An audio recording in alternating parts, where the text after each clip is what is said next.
comparing is something that we all do. If you've ever went to the grocery store, do you just pick up an apple or orange or a piece of fruit and just grab it without really comparing it to the other, right? Right? So when we're at the grocery store, there's a comparison that goes on there, right? A positive thing, because you don't want to get something that's not so right. If it's not right, you want to make sure that you don't get something that's ding, that has a dent in it, or it might have been open. So oftentimes we're comparing things. We're looking at one thing and we're comparing it against the other. But not only do we do that in the grocery store, we do it in other stores where we compare prices. Do you guys compare prices, or do you guys just pick up something and money's not an issue and you just go on about your business, right? So we're comparing prices because we want the best what?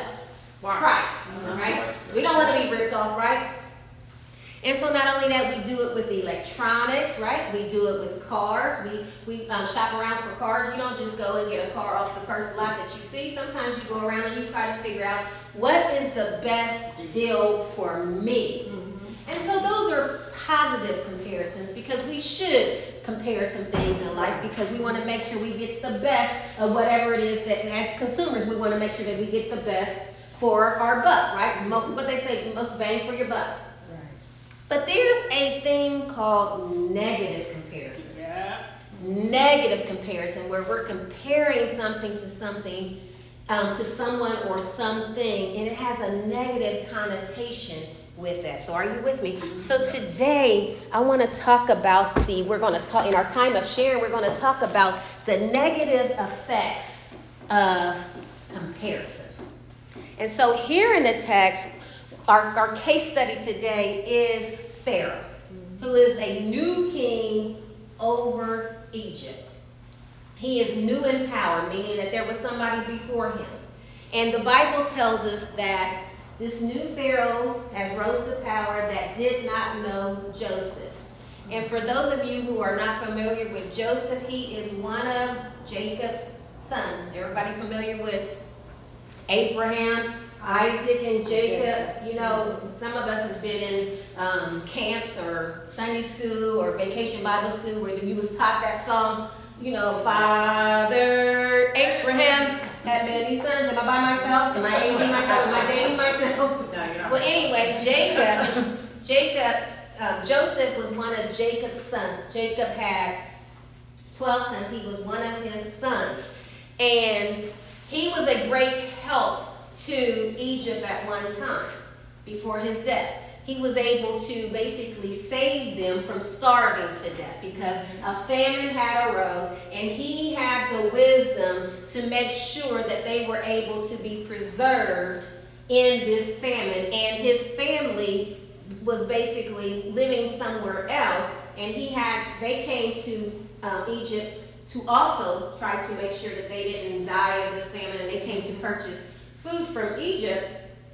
And in doing so, they ended up staying in Egypt with their sibling, their brother. Are y'all with me? Am I losing anybody? Nope. And so again, Joseph was a great help to Egypt at one time. In fact, because of what he did for that country, the Pharaoh had him in a very powerful position. He was second to the Pharaoh. In other words, he was the Kamala to Joe Biden. All right? He was the Pence to the Trump, okay? So he was second in command. And so he had a lot of pull. Again, everybody knew him, everybody loved him. The Pharaoh before that loved him. Well, Joseph and his siblings and his father, they all died out. And so here in the text, it's talking about the second generation. It's talking about their kids. That's when they say the children of Israel, that's who they're talking about. And then this new Pharaoh, the old Pharaoh who had raised Joseph up to this elevated position, he died off too. So we have a new generation, are y'all with me? And we have a new Pharaoh. Well, over a course of time, when the people of Israel first arrived to Egypt, when Joseph was still alive and was in that second-ranked position, it was only 70 of them. But since his death, they have multiplied quite a bit. Because when we think about multiplication, multiplication, that means you're multiplying, that means you could be multiplied by a lot, right? And so this new Pharaoh is watching this. Are you with me? He's watching this. And again, this is a group that started off small, but now they have become increasingly great to the point to where they are outnumbering the Egyptians. Not only are they outnumbering the Egyptians, they also are becoming more powerful. They are more powerful than the Egyptians. So what happens is Pharaoh is looking at this. And when he says, in the text, he says they have become, he's talking to his people, the Egyptians, they've become more numerous than we, more mightier than we. What is taking place here is he's looking at them and he's looking at his people, he's looking at them and he's looking at his people, and like when we're in a grocery store, he's making a comparison. Are y'all with me? Right. So he's looking and he's seeing how they're growing and how they've outnumbered them and how they're powerful. And then he's comparing it to his own situation, and then something else happens.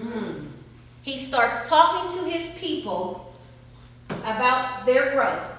And he says, we need to do something about this, because if we don't, they're going to betray us. Because how do we know it's betrayal? It's because he's accusing them. He says that if we don't do something about it, if other nations rise up to war against us, if our enemy rises up to war against us, those people are going to join with them. And not only are they going to join with them, eventually they're going to abandon us, because he says they're going to leave our land. So what is happening here?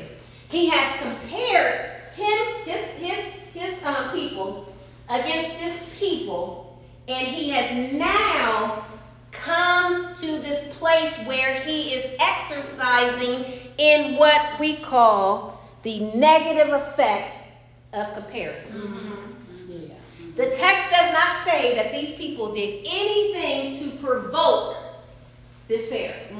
It didn't say that they started fighting with the other people. It didn't say that they was just trying to sabotage the land. It wasn't saying anything that they were doing wrong, other than they grew and they became prosperous and they were powerful. That was the only thing. But look what happens. Because he compared them, it caused him to get in his feelings. Are y'all with me? Because again, they didn't do anything wrong. The only thing they were guilty of, if you will, is being successful. Multiplying. They was minding their business, doing what they do. And because he saw it, and he started studying it and looking, and he started looking at them and looking at what he had, looking at them and looking at what he had, now he's starting to have fear. That's a raw emotion, right? Before we start judging Pharaoh, some of us have those same tendencies. Yes. Where we're looking at somebody else's growth, or we're looking at their success, and we're looking at them, and we're looking at ours, and we're looking at them, and we're looking at ourselves, and we're looking at them, and then all of a sudden we start getting in our feelings. Maybe it hasn't been fear for you, but perhaps could it be jealousy? You ever scrolled Facebook or social media where you're by yourself and you're looking at all how people are getting houses and cars, and maybe some people you went to school with, or maybe some family members. Have you ever been that person to where you got in your feelings? Yeah. Because you see where you don't really have that great of a car, but they got a brand new car. Yeah. Oh yeah. Or right? Or somebody might be in a house, a newly built house, but you're in an apartment. Yeah. Or let's bring it to recovery, where maybe somebody is more advanced in their recovery, but you're at the beginning stages. Yeah. and you're watching them grow and get bigger and start being successful, they're working and things like that. And sometimes it's not fear. Fear was his problem, but what is our problem when we look at other people's success? Or we look at other people's growth and we start comparing ourselves with other people. Or with family members, even with siblings. And some of it is not fear, but some of it could be jealousy. Now, I know we don't like to admit that kind of stuff. But sometimes it is, because sometimes we can be in a place where we look at ourselves and we're saying, okay, we're so small, and they're so great. But maybe it's not jealousy. Sometimes it's anger. Because remember, they started off small. When they were small, ain't nobody saying nothing. True. As soon as they increase and they start doing what looks like doing better than us, now we got a problem. Pharaoh got a problem now. Remember, this people has been in the land. And the only thing they're guilty of, if you will, is doing good. And he's bothered. So much so that he gets in his feelings. And not only does he get in his feelings, but guess what else he does? Because remember what he accuses them of? He says, if we don't do something about them, they're going to continue to grow, and then they're going to betray us by joining forces with our enemy. And not only are they going to do that, they also going to abandon us and leave. So what is happening here with this comparison? What is the other negative effect of this comparison? I'll tell you. The other negative effect besides being in his feelings is he now is creating this false narrative. Again, did the people say, did they do anything to display that they was going to betray him? Did they do anything to display that they were going to abandon him? And then let's back up. Even if they wanted to leave, who are you to stop them? Sometimes we have this mentality of ownership. We own people. And so really what we're looking at here is we're looking at a person that has some issues, some deep-seated issues about themselves, right? Because if they didn't say anything or their behavior didn't communicate that they would do this, how did he come up with this? And sometimes that's what happens with many of us. Is many of us, we create these false narratives that are true for only us. You know, she got her truth, and I got my truth. But how did we arrive to that truth? So again, he's coming up with these false narratives, unprovoked, because they didn't do anything wrong for him to even think this, but something within him produced by that fear, he became intimidated, and because he's fearful and he became intimidated, now he's devising a plan, because now I got to destroy it. And many of us, we've been on the side of the Israelites, and some of us have been on the side of the Pharisees. Not the Pharisee, Pharaoh. Right? And so he creates this false narrative, and many people are going to create a false narrative when it comes to us. As you guys continue to grow in your recovery, and as you become successful, once you become successful and start working and getting your own house and getting your own car and doing really, really good, there's going to be people, hear me good, that are going to be, or that's going to start comparing your success against theirs. And perhaps them too will get into their feelings, and then they're going to start creating these narratives about you. Right? Because sometimes people are okay when you're small. Sometimes people are going to be okay with you being in this position. You're recovering. But don't you dare go out here and start doing good.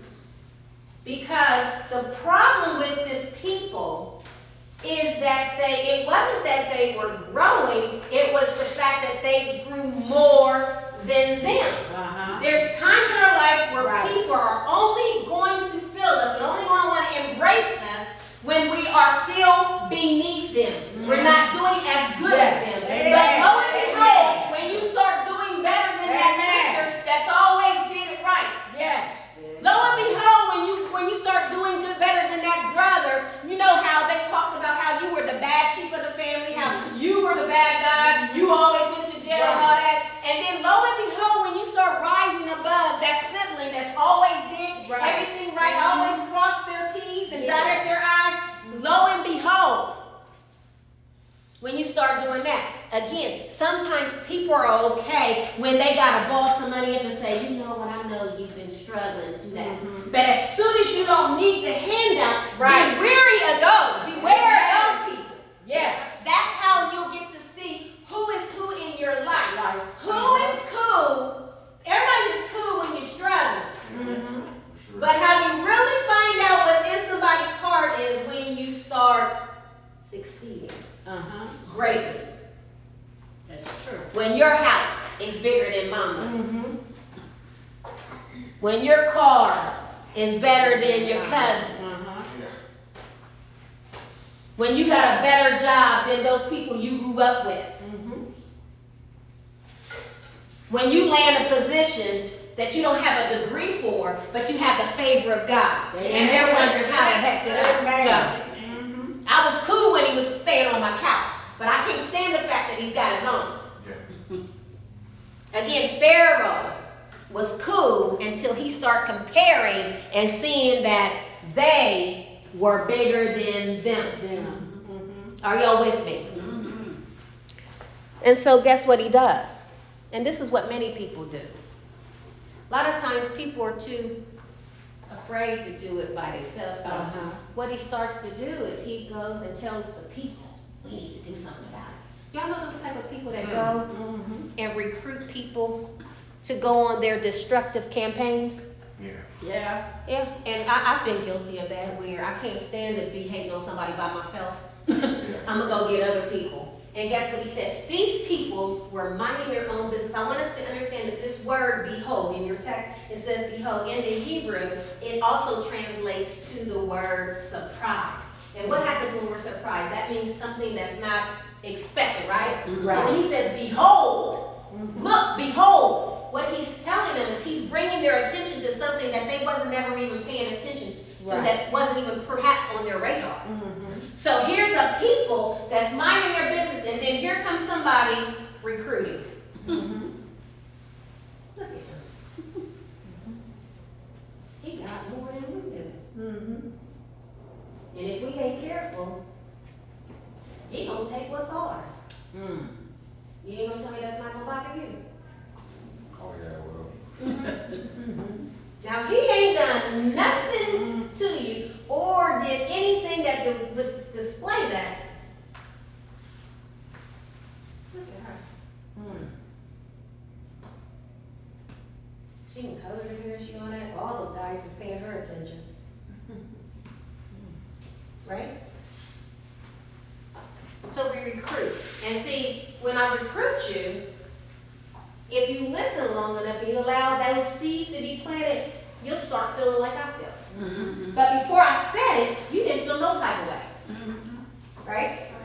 That's true. Be careful of those who come in whisper in your ear and try to recruit you to go on a destructive campaign in order to try to ruin somebody else. And not only that, be careful that we're not doing it, and then be careful that we're not allowing other people to puppet us into doing their dirty work, right? But not only that, don't be surprised as you moving forward in your recovery that you'll gain some haters, and then they'll recruit other people to hate you too. Right. That's true. That's true. Where people start making little comments to you on social media, or they start talking in the family around the dinner table, right? So again, he started the negative effects of comparison. Again, it will have us feeling some type of way. Also, it will cause us to create false narratives. And also, we have to, with negative effects of comparison, it causes us to recruit others on our destructive campaigns. But look what happens with comparison when we leave it unchecked. What he did is, he devises a plan and says, we need to put taskmasters over them. And so what is happening here is he's taking these people and he is now oppressing them. He is making them slaves, meaning that he is abusing them. So what happens when the negative effects of comparison is left unchecked, it will lead us to treat people terribly. It will lead to us for ill treatment. Did y'all see the abuse? They went from looking to talking to abusing. And sometimes that's what happens even in relationships. In a relationship, sometimes there's people where one spouse is successful and doing good and they're growing and all that, and then the spouse is like, oh, she getting too big, or he's growing too much. And then the other spouse they devise a plan in order to oppress them. And many of us have been in those oppressive relationships where somebody has been so paranoid about us. Again, remember his false narrative that he created in his mind was, oh, it's just a matter of time before they betray us. It's a matter of time before they abandon us. And sometimes, could it be that Pharaoh, what he really was dealing with deep down inside, could it be that he had some betrayal issues and some abandonment issues, and now he's trying to portray them on another people? That's good. That's true. And how he does it to try to control this situation. Remember, he's trying to control it from getting any bigger. And so what he's going to do is, I'm going to abuse it. I'm going to oppress it.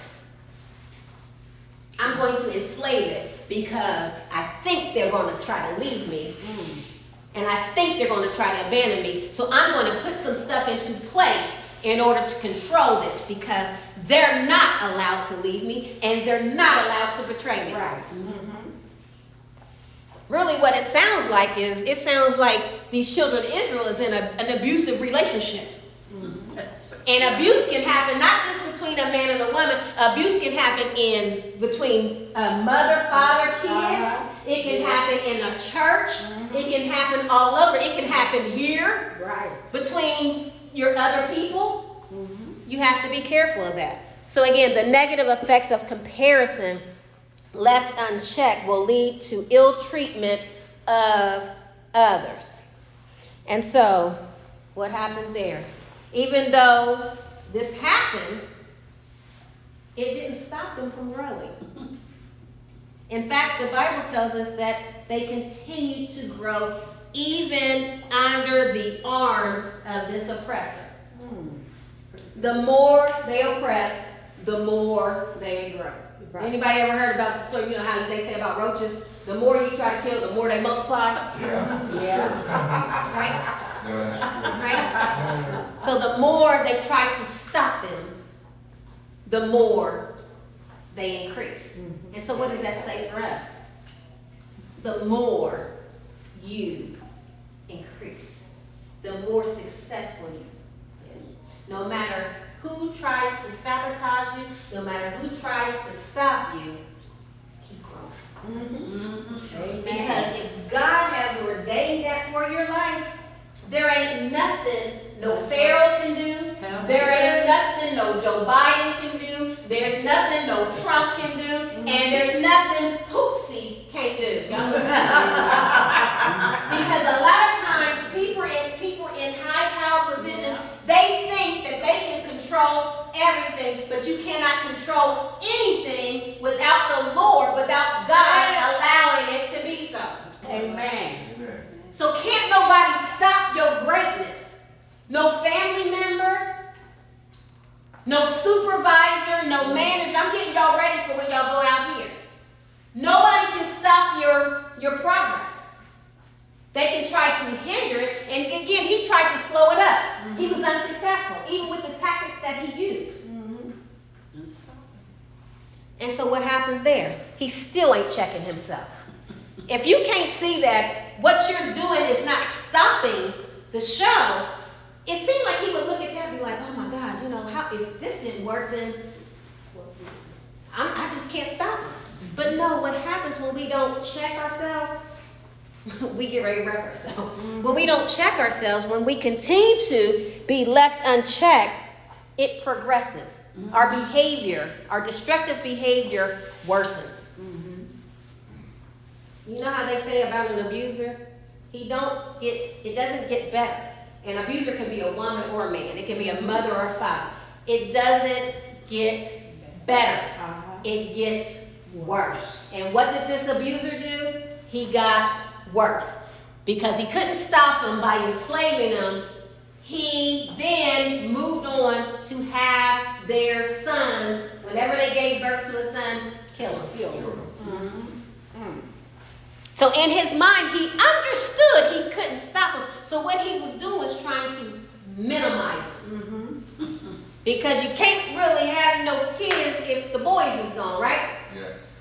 And at first I had a problem with that. I was like, oh, they didn't think the girls was good enough. I mean, I'm not saying that I wanted anybody killed, but we'll leave the women. Because a lot of times men, can I just be real? Y'all underestimate the power of the woman. Because if you continue to read the story, you will see that it was by about 3 or 4 women that Moses was able to be preserved. That's another story. Okay? And so he devised another plan. And that plan was now kill the boys. See how this comparison, how the negative effects it gets worse and worse and worse and worse.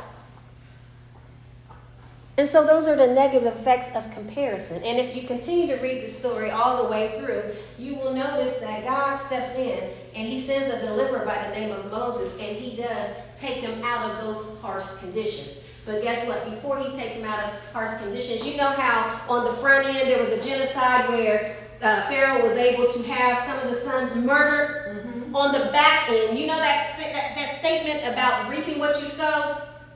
On the back end, when God was getting ready to deliver the people out of Egypt, the Egyptians lost their firstborn son. So you need to be careful when you start executing their destructive plans on people. You better be careful, because there is a thing called reaping what you sow. Yes. You do it to mine, it's going to be done to yours. Yeah, that's the story.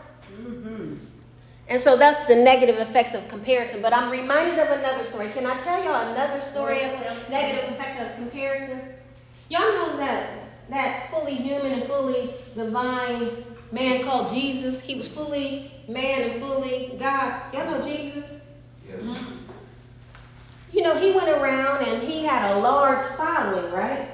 And then the religious leaders, the Pharisees and Sadducees, they started seeing his following and how he was growing. And guess what they started doing? They started comparing, right?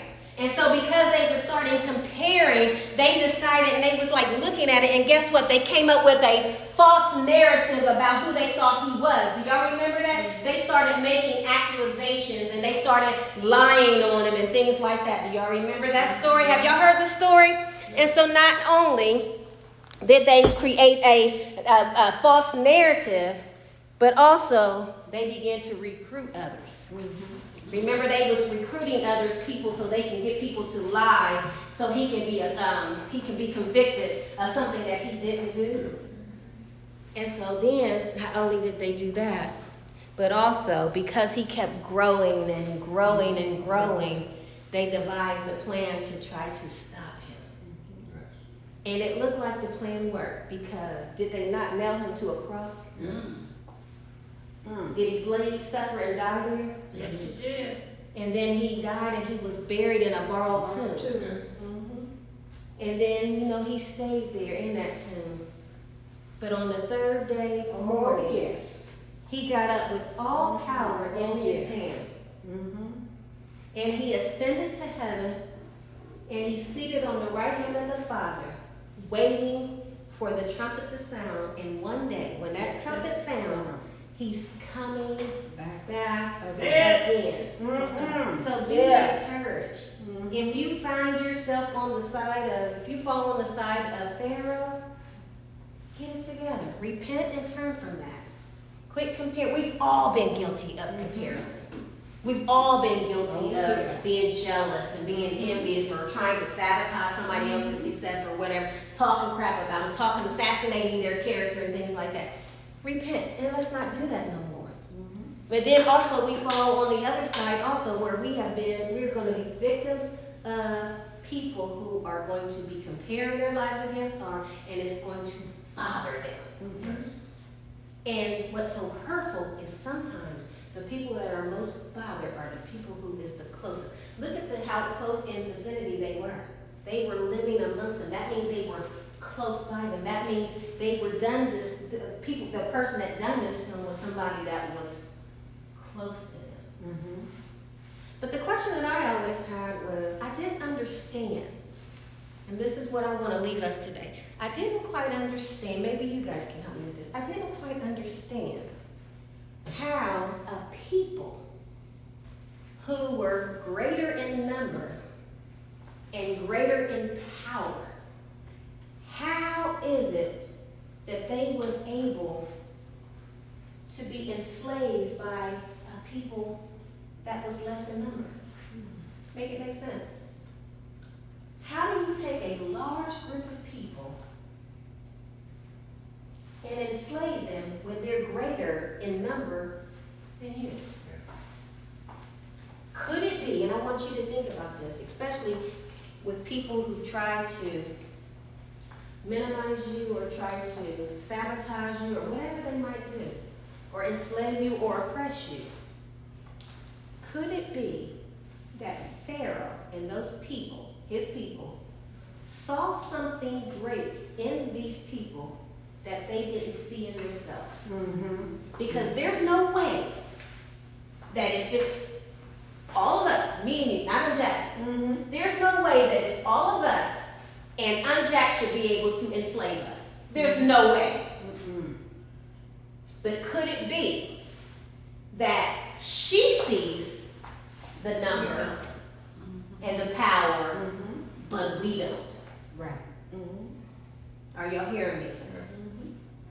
Sometimes the enemy sees something in us that we can't see in ourselves. And so what they do is he put taskmasters on us in the form of addiction.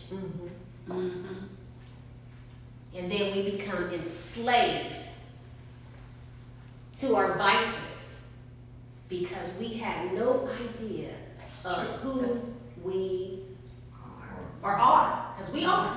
Because even though they were enslaved, they still was powerful and they still was great. They just allowed themselves to they came under the yoke of the oppressor because I would argue that they did not know who they were or the power they possessed. So the question I leave for us today is, do you really know who you are?